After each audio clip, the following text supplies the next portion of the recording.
Welcome everybody to AM-1220 KHTS, Santa Clarita's hometown station. It's the Gazette Radio Hour with Doug and John that comes on every Friday at 2 o'clock. John. Doug, how you doing, man? I feel like a wimp. I've had a rough week. I just feel like a wimp. You know, there's a lot of that going on in America today. What do you mean? The whole United States, we're all wimps now, I think. Oh, yeah. Think about it. Yeah. Think about it.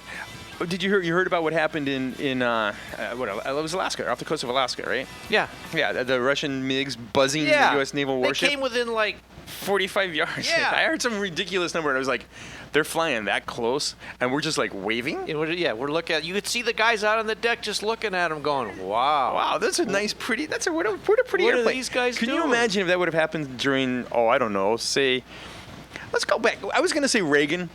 But let's go back to like Franklin Delano Roosevelt. Oh my. Or I mean, come on, really? Okay, so what is the cause of that wimpiness? That we just looked and waved at them as they went by us. I don't know. It's just permutating America. What do you think? You think it's the president, blah, blah, blah, blah, blah. But what else would you think? I think it's America as a whole. I mean, my goodness, we get all teary-eyed when rock stars die. It's like I did see something on Facebook that it's like that was Prince's final gift to us. It got Donald Trump off of everybody's television screen for at least a day, which is funny, but it's true. It's like everybody gets all upset when a rock star dies. But I mean, think about it. We gave Iran $150 billion, right? Oh yeah, and then they won't cheat. And then allowed them to keep all their. And now that we've caught them 2 or 3 times with this huge cache of weapons. Oops. And did we say? Guys, can we have our money back, please? Oh yeah, and this is the number one terror. We didn't even say number one terror sponsor in the world. We didn't even ask, please. We didn't ask nicely. We didn't ask at all. Right. That's the thing. But it seems like the only time that we are excited about, macho Americans is during the Olympics. Get us a good Olympic team. Yeah. Kick some Russian booty across in the swimming pool. Yeah. And we're feeling great about ourselves. And the world is a good place. Yeah, we're Americans, for goodness sakes. And meanwhile, the Middle East is a powder keg, and we're going, oh, please stop. Yeah. And Russia's buzzing our warships, and we're going, cool, pretty plane. Yep. And then say what you want about Trump, but he has a good point when he's talking about the everything they do to manipulate their goods and services and the trade stuff. I don't want to get into that, but still, it affects us. Yeah, it does. Affects us. So were you broken up? The Prince passed away. I mean, it was tough news. I mean, it was good.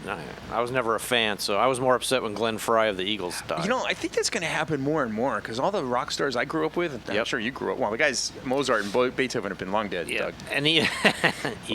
Even Glenn Fry of the Eagles admitted at some point that the first 20 years of his rock star life, he did great damage to himself, and he was paying a price. So there's a lot of guys in that boat, and unfortunately, it's going to catch up to him. Yeah, it's going to be sad because all these great rock stars are just going to be gone. Right. And we'll be listening to Justin Bieber and Taylor Swift. And can I make a confession? I heard a song where I didn't know who was singing it, and it was kind of good, and I liked it. And it was him. I was embarrassed. It wasn't a bad song. I'm just serious. Yeah, well, Doug, a bad song is one of those relative terms that you're not going to be allowed to say anymore. Okay, we're not taking your opinion we're going to call him. We're going to have to have Mr. Music on at some point in time. As soon as I found out it was him, I didn't like the song anymore. Oh, there's your preconceived notion, isn't it? Is that being prejudiced? Yeah, I don't know. All right, well, you're listening to the Gazette Radio Hour with Doug and John on AM-1220 KHTS, Santa Clarita's hometown station. We are back after these messages. Welcome back, everybody. You're listening to AM-1220 KHTS, Santa. What is it? They used to have the thing right there where I could read AM-1220. Yeah, KHTS, Santa Clarita's hometown station. Yeah, I got it. The Gazette Radio Hour with Doug and John for all you need to know to be in the know. I need my teleprompter. Yeah, we never had teleprompters, Doug. Are you saying things again? Oh, yeah.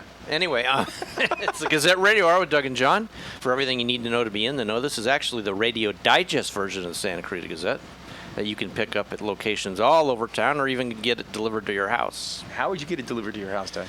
You call 298-5333, 298-5333. And Doug will come out personally and deliver it to you? No, he will not. Okay, well. But somebody will.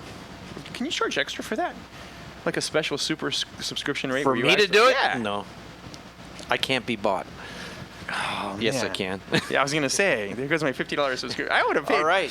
Have Doug bring we me have a bagels special treat today. We do have a special treat today. Because the person doing the news highlights for KHTS, actually, she used to write for the Gazette. Uh-oh. And then the radio station stole her from us. Oh, so you guys actually know each other? Yes, we do. Uh-oh. Uh-oh. And we hated to lose her. But she's really a great writer, a great news person, Miss Melissa Lampert. Hello. How are you? Good, thanks. How are you? Good. Good. Hey, say, Melissa, what's happening in the Santa Clarita Valley? So, actually, one of the defendants in the Masonic Fraternal Police Department case has passed away. What? And the second one had their case dismissed this week. So only one of the 3 residents that were charged in that case is moving forward with trial. Uh-oh. So let's review real quick. They were impersonating policemen, right? Basically. Yes, basically. Right. Wow. And they thought they could, or it was their given right or something because they were a Mason or they belonged to the Masonic Lodge, something like that. There's some It was rap. really weird. Oh my gosh. I had a case like that once. The judge actually had, I think he was carrying a gun under his robe. And I've never seen a bailiff unstrap his gun. Bailiffs are, and the guys in court that just Right. kind of like, okay, stand there, fill out this form. Right. This guy had his gun unstrapped. And I'm sitting there going, he's got a gun, and I'm standing here with a briefcase. Sorry, I digress. No problem. Yeah. That's, wow, so there's only one person What was the left. cause of death of the one, did it say? That was not disclosed, so we're not sure yet, but we might be trying to follow up and see if we can get that cause of death. That's going to be It'll interesting. be interesting, too, to find out why the charges were dropped and the other one's carrying on. So I don't Yeah, they had a pretrial hearing actually this week. All 3 of them appeared, and then the one that passed away I mean, died. he just passed away he after died his hours after his pretrial hearing, and then the other one had their entire case dismissed at that pretrial hearing. Do you think maybe he turned evidence?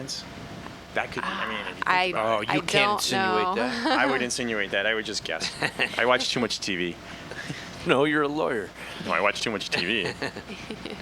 Yeah, and so another interesting thing that happened this week is a Canyon Country man was actually arrested for vandalism and for threatening restaurant patrons with a knife. He was actually at Marabella's restaurant in Canyon Country when he began acting aggressively, and he was waving a knife around allegedly at restaurant patrons Wow. before he went to a mobile home park, and police said he was wreaking havoc on his surroundings when they arrested him. So he was destroying Destroying property, allegedly wow. he was destroying Wreaking havoc. property. Sounds like he might have some issues.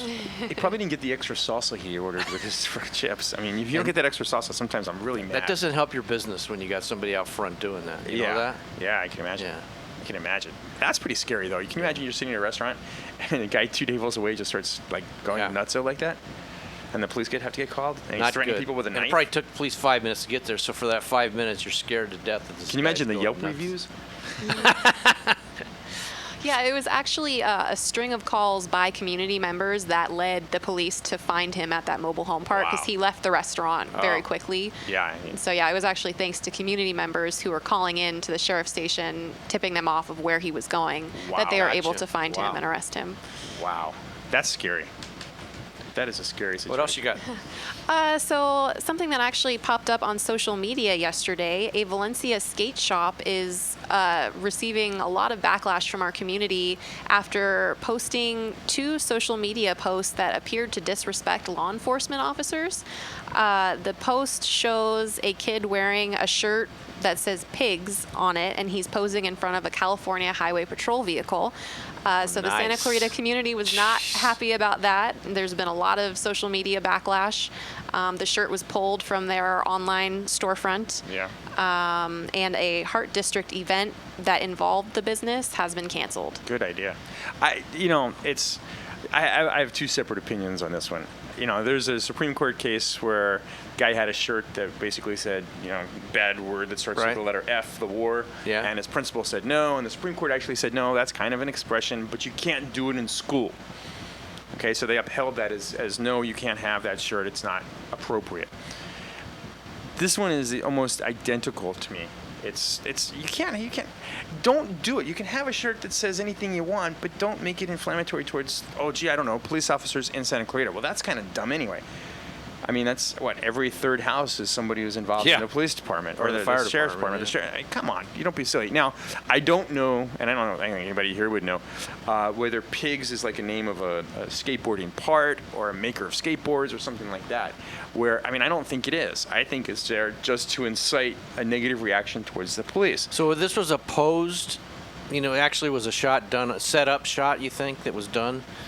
To I don't know about that. It does appear that it was planned. It was 2 different social media posts of this kid wearing this shirt in front of law enforcement vehicles. It looks like actually it was a CHP and a sheriff vehicle. Right. So for him to go to 2 different Now, was it the law shop that enforcement- actually posted it, or other social media sites? It was an Instagram page by Active Ride By Shop. Active Ride Shop. Yeah. It was actually the shop that's to me is like, okay, either you're trying to create the social media storm and trying to create something which the backlash is going to be huge, and it really was not a smart idea.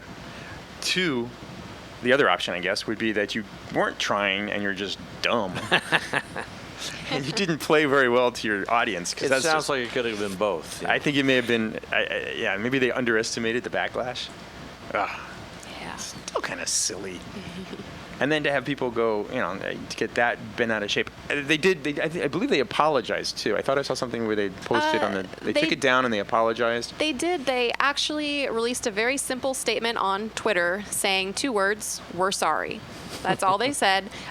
When the Valencia location, was contacted this morning by one of our reporters, they said they were preparing an official statement that would be released later today, but we have not seen that yet. So. Now here comes the question for you, Doug. What happens when they apologize? Are you going to be okay with them? No, I don't. You're holding a grudge. I mean, I'm just thinking back when you talked about the FU shirt. Yeah. What's happened to decency, to common courtesy? Yeah, there's that. That's a dumb question, isn't it? Yeah, it is a dumb question. It's gone way out the window. It's not there why anymore. do something? Okay. Anyway. Yeah, so on a happier note, we had the SCV chili cook-off in our community this week. I heard about that. I wanted to go. I couldn't go. It was so frustrating. Yeah, it drew a sold-out crowd of more than 2,000 people to Wolf Creek Brewery. That was on Tuesday, and it was to benefit several different nonprofit organizations, which was Single Mothers Outreach, the SCV Food Pantry, and Straightening Reins. Very cool. Very cool. I would have loved to have gone. I forgot about it to the last minute. Of course, it was sold out. Yeah. And then I tried to use my influence from doing this show to get free tickets. Didn't get very far. And then I was like, well, maybe I'd pay for tickets if they were available, and that's why I didn't go. Just throwing that out there. The Gazette what? Yeah. Who? You don't look like Doug. But that's gotten bigger every year. I remember when they first started, it was not that big a deal, and then each year. Oh, it was it was in the parking lot of the hotel. Yeah, right. Off of the Hyatt. The Hyatt, yeah. It's in a small little parking lot. Good for them. It's grown a lot. Yeah, it's become lots. very, very popular. I wonder why. I know you don't know this. I wonder why they don't do it on a Friday night or a Saturday night. I don't know. Yeah, Maybe they I'm not don't sure. want more than 2,000 people. Yeah, that's true. I mean, because you've got, if these people are bringing chili, how many people are going to taste the chili? That's true. I bet there was some good chili. Oh. Wow. Okay. What else? All right. Is that it? That's all I have for you. All right. So, okay, Heather. I'm sorry. Heather, you. Oh! I'm so used to giving Heather a hard time. I know. Was it that bad, Melissa? No. All My right. first time on the air. Okay, you There don't you come go. back See? next week? We'll see about that. Okay. All right. It's subject Melissa to Lampert, debate. everybody. Thank you.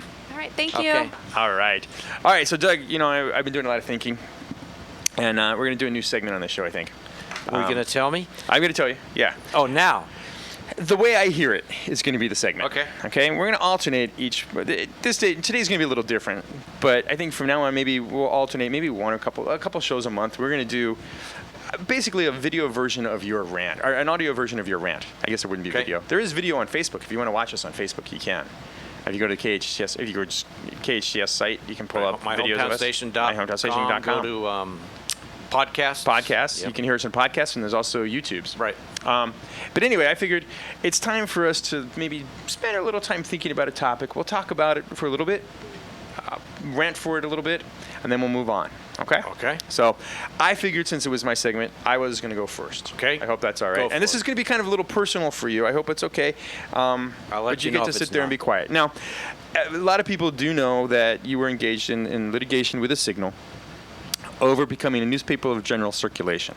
All that really means is that you wanted to increase your revenue of your paper by publishing legal notices that the court requires to be published, fictitious business names, sometimes summons and complaints that can't be served normally. And that litigation went on for quite some time. And when you told me about it at first, I went, wow, do you have the circulation? Do you, the requirements are the requirements. The application is the application. It's not tough to figure out. And then I was kind of confused as to why the Gazette, or why the Signal would actually be fighting you on that. So I thought about it for a little bit when we first talked about this, and I said, yeah, I guess it would cut into their revenue a little bit. It's all about money. Okay, fine. And I still kind of held out hope that maybe it was because they wanted to ensure that the rules were followed for the community, that they were being watchdogs for us somehow, all right?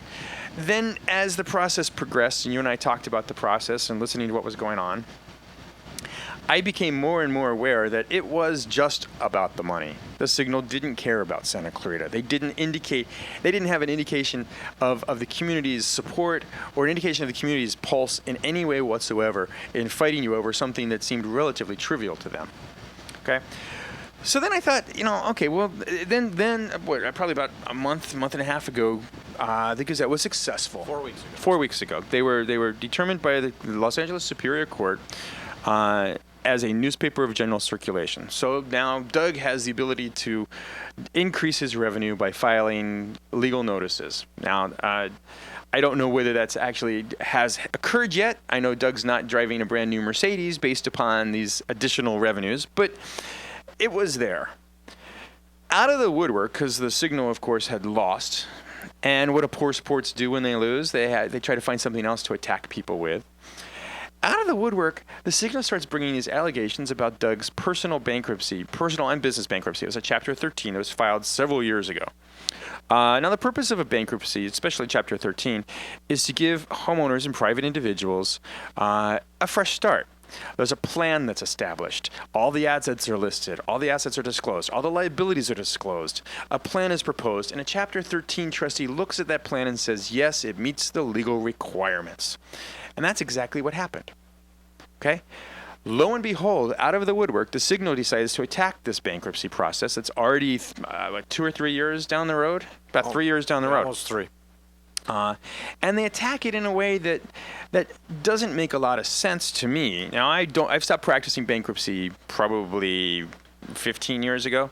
As most of you know, if you listened before, I am an attorney. And so the rules may have changed, but the concepts are pretty much the same. In order to be affected by somebody's bankruptcy, you kind of have to be a creditor.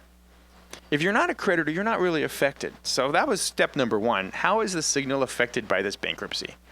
Well, they're going to lose revenue, but that's just poor sportsmanship. That they're not a creditor. Doug doesn't owe them any money. So that didn't work.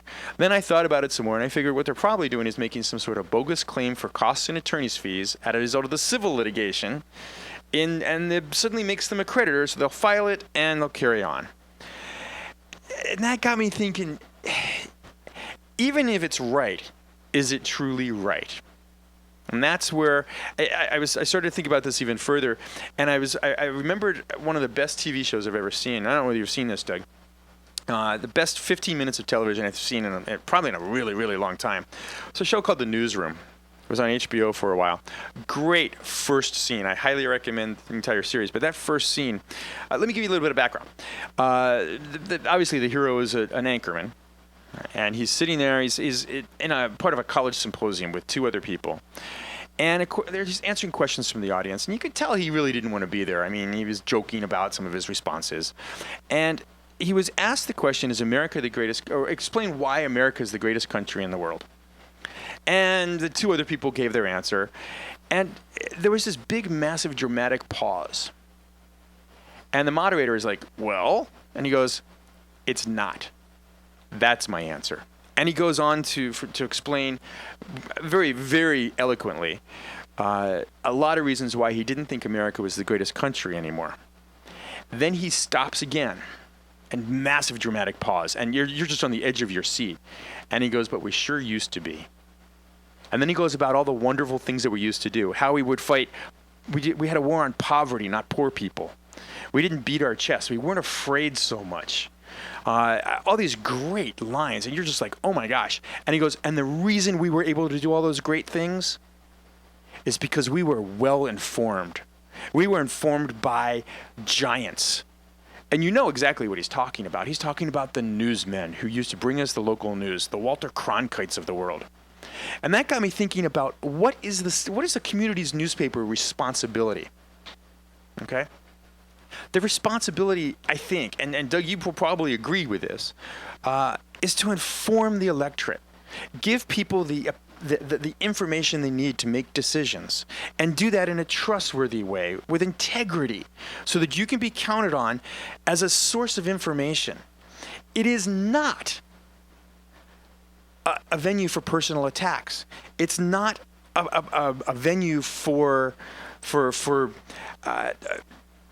attacks or personal agendas even. And I think that's what this is. Somehow the Signal comes in and decides that it's going to try to be the big person in town and take over the town and kick out all the little guys. That's not the way to do it. Making fraudulent claims in a bankruptcy court is not the way to do it. Build a better product. Make your paper better. Make it so that people want to read your newspaper as opposed to the Gazette. That's going to do one of two things. That's going to make your competition either have to get better, and if they don't get better, they'll go away by themselves because you've provided the service you're supposed to provide. It's not the position of a newspaper, a true community source of news, a community source of pride, to levy personal attacks designed to destroy the competition. Now, I also had a couple problems because aside from their standing in the community, which I think is something that they really should take very, very seriously, I don't really like the idea of the way that they're abusing the legal process. I don't think that they've done it the right way, even if they wanted to. The right way would have been to appeal the Superior Court judge's decision with regard to the newspaper of general circulation, call into question some of the factors that were found, and force Doug to respond appropriately. But to go after somebody's personal bankruptcy and then have the audacity to say, oh, the newspaper should be liquidated and sold to us well below market value, and thinking that that's going to build you up, that's not what you're supposed to be doing. You know, especially when, if you think about it, they probably there's rumors of the way that they became owners of the Signal. The Signal is owned by the Palladian Multimedia Group. And they came in and they bought it from Morris Media out of Atlanta. Savannah, that's right. There are some questions with regard to how this all occurred. The Signal, I know for a fact, had put their building up for sale and was having some problems, significant problems from a financial standpoint. This group was basically manufactured, put together, to come in and buy the building. But nobody knows exactly who paid for the Signal itself, the newspaper, the subscriptions, the employees. All of a sudden, everything is hunky-dory. Well, you know something? If you're going to throw stones, I want to see those books. I dare you to come out and show us who paid what for who. Did you get it undervalued? Maybe we should call into question your integrity. No, you know, on second thought, I don't think we should do that. And I think Doug has stayed above the fray to a certain extent. And I think there's a fight to be had here. But the fight isn't necessarily against the individuals who purchased the Signal or the company that owns it now or the fact that they made fraudulent declarations in the bankruptcy court in support of their motion, claiming Doug was an employee or claiming that Doug owed them money or any of their creditor status. I think the fight now is for the integrity of the Santa Clarita community, for what newspaper is going to be the source of our information so that we can go on to do the great things that we used to do as Americans. And I think that's what the problem is, Doug. I think that's where this entire thing is starting to unravel from their standpoint. So that's the way I hear it. Or the way you see it. Well, no, actually, I didn't really see it. I kind of heard it. Okay. But it is frustrating. The other thing that really aggravates me is, you know, how people will ask me all the time, when you first become a lawyer, one of the big questions you get is, you know, well, so what are you going to do when you have to represent somebody who's innocent or guilty? Then what? So you're going to be guilty. You have to have a belief in the system. And to manufacture a debt that doesn't exist and use that debt to bootstrap a claim in a bankruptcy court where the trustee and bankruptcy trustees, I've dealt with them before. They don't have a lot of, a lot of resources at their beck and call to investigate these things. So they're probably going to go, okay, well, somebody's complaining, somebody's not happy. Let's make them happy. And that's probably what's going to happen, Doug. Yep. I'm confident that you're going to ultimately be successful. Hopefully, the community outreach. And hey, guys, if you want to call the Signal or you want to contact me, you can contact me. You can contact me through Doug's email. I'll give you my personal email if you want. I'll give you my personal phone number. It's 661-513-8304. If you don't like what I'm saying, if you got other information, feel free to call me. I don't care. These are my views. Doug didn't know I was going to do this. He didn't know the depth of what I was going to say. He just knew that I was going to ramble for a while. And I think I rambled pretty well, Doug. You did. So there you go. And the silver lining in all this, John, I have to tell you, without getting into specifics, is the outflowing of support that my wife and I, who own the Gazette together, have gotten from the community. Just unbelievable. And it's very humbling, the comments, the emails, the phone calls in support of us. So for everybody who's in support of us, all I can say is thank you. And John, thank you. No problem. All right, you've been listening to Gazette Radio Hour with Doug and John on AM-1220 KHTS, Santa Clarita's hometown station. We're back after this.